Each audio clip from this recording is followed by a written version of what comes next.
What are the dangers of TTIP? They're pretty extreme. In fact, Greenpeace a couple of days ago released 280 pages of internal documents on this so-called trade agreement, and they spell out details of what all of us should know. The so-called free trade agreements are not free trade agreements. In fact, to a large extent, they're not even trade agreements. These are investor right agreements. There's a reason why they're kept secret from the public.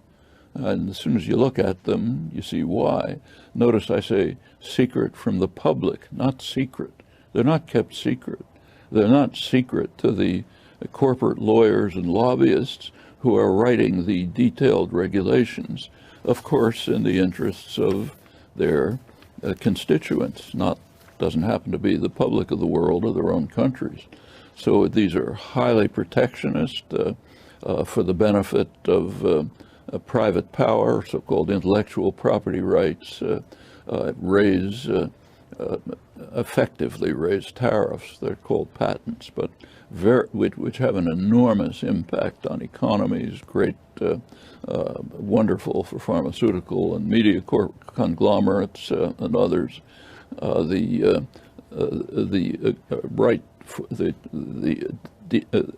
investors, corporations, are given the right to sue governments, something you and I can't do, but a corporation can, to sue governments for harming their potentially future profits. You can figure out what that means, and such cases are already in the courts. They're not in the courts, they go to private trade adjudication groups made up largely of corporate representatives.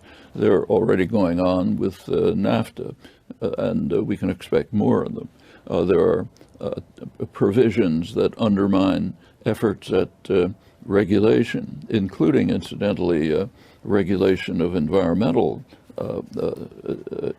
dangers. And rather strikingly, the phrase climate change does not appear in these 280 pages, which are illustrative of the whole structure. So they have almost no, I should say these agreements, so-called Pacific and Atlantic, have virtually no effect on tariffs. Tariffs are already quite low among the major trading partners. When you read the propaganda about it, it says, oh yeah, sure, Vietnam's going to have to lower its tariffs. Yeah, almost no effect on trade. The major trading partners already have agreements that have reduced tariffs very substantially. There are few exceptions, not many. So these are we should disabuse ourselves of the illusion that these are free trade agreements, anything but, and to a large extent, not even trade agreements. We have the experience of others, like NAFTA, many years of experience. So take, say, NAFTA. It has all of the aspects that I just described, but even more. Consider even what is called trade, interactions across the U.S.-Mexico border. They've increased substantially since NAFTA. So economists will tell you trade has greatly increased. But have a look at them.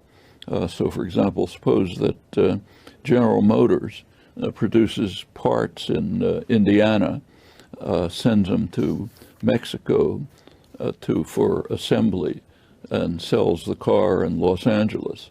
That's called trade in both directions, but it's not. It's interactions internal to a command economy.